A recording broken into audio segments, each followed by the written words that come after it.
ಅಂತ ಹೇಳ್ಬೇಕು. ಆ ರೇಂಜಿಗೆ ನೀವು ಪಟ್ಟಿಡಿಬೇಕು, ಅರ್ಥ ಆಯ್ತಾ? ಅದೇ ಮೇನ್ ಉದ್ದೇಶ. ಕಸನ ಬೀದಿಗೆ ಹಾಕ್ತಾರೆ ಮತ್ತೆ ವಿಂಗಡಣೆ ಮಾಡ್ಕೊಡ್ಬೇಕು. ನೀವು ಒಂದು ಸಣ್ಣ ಸಣ್ಣ ಕಸ ಕೊಡ್ತೀರಲ್ವಾ, ನೋಡಿ ಹೆಂಗಾಗಿದೆ ಅದು, ಎಷ್ಟು ಗುಡ್ಡೆ ತರ ಆಗಿದೆ, ಬೆಟ್ಟದ ತರ ಇಲ್ವಾ ನಿಮ್ಮ.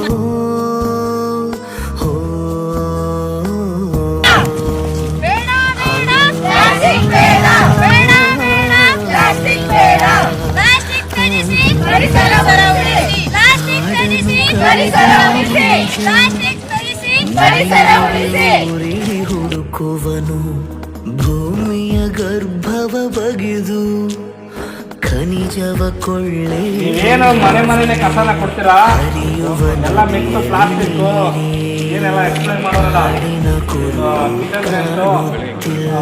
ಪ್ರಾಣಿ ಪಕ್ಷಿಗೆ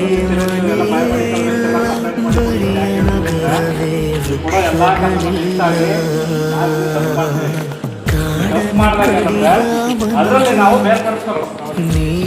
ಪ್ಲಾಸ್ಟಿಕ್ ಬೇರೆ, ಕಲ್ಲುಗಳು ಬೇರೆ, ಗೊಬ್ಬರ ಇಲ್ಲೆಲ್ಲ ಖನಿಜವ ಕೊಳ್ಳೆ ಹೊಡೆಯುವನು.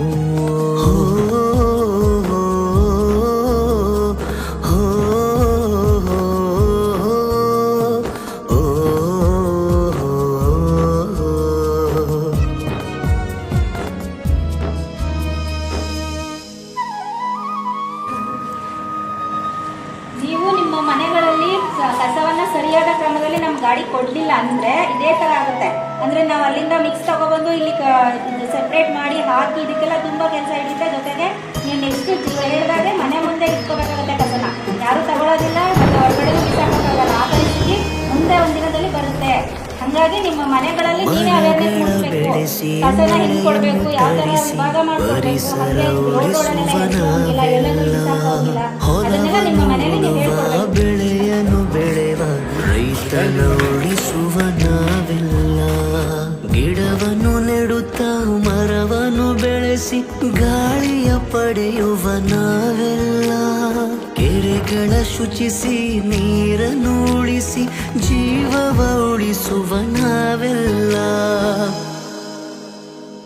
ಕಾಡನ್ನು ಕಡಿದ ಮನುಜ ನೀರಿಗೆ ಊರಿಡಿ ಹುಡುಕುವನು, ಭೂಮಿಯ ಗರ್ಭವ ಬಗೆದು ಖನಿಜವ ಕೊಳ್ಳೆ ಹೊಡೆಯುವನು.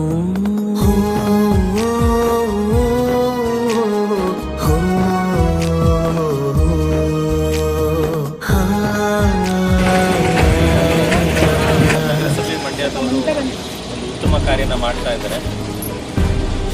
ಈಗ ಮಕ್ಕಳಿಗೆ ನಾವು ಕ್ಲಾಸಲ್ಲಿ ಓರಲ್ ಆಗಿ ಎಷ್ಟೇ ಹೇಳಿದ್ರು ಅದು ಅವ್ರ ಗಮನಕ್ಕೆ ಹೋಗಲ್ಲ. ಈ ಥರ ಸ್ಪಾಟ್ ವಿಸಿಟ್ ಮಾಡಿದಾಗ, ಸೈಟ್ ವಿಸಿಟ್ ಮಾಡಿದಾಗ ಕಸದಿಂದ ಆಗೋ ಪರಿಣಾಮಗಳನ್ನ ಅವರು ತಿಳ್ಕೊಳ್ತಾರೆ. ಮನೇಲಿ ಹೋಗಿ ಅವರ ಪೇರೆಂಟ್ಸ್ಗಳ ಗಮನಕ್ಕೆ ತರ್ತಾರೆ. ಸೊ ಇದರಿಂದಾಗಿ ಪರಿಸರದಲ್ಲಿ ಬದಲಾವಣೆ ತರ್ಬೋದು. ಮೇಡಮ್ ತಪಶ್ರೀ ಅವರು ಒಳ್ಳೆ ಕೆಲಸ ಮಾಡ್ತಾ ಇದ್ದಾರೆ. ಅವರ ಆಡಳಿತ ವೈಖರಿ ತುಂಬ ಚೆನ್ನಾಗಿದೆ.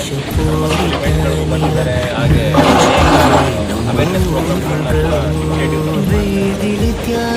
ಮಾಡ್ತಾರೆ.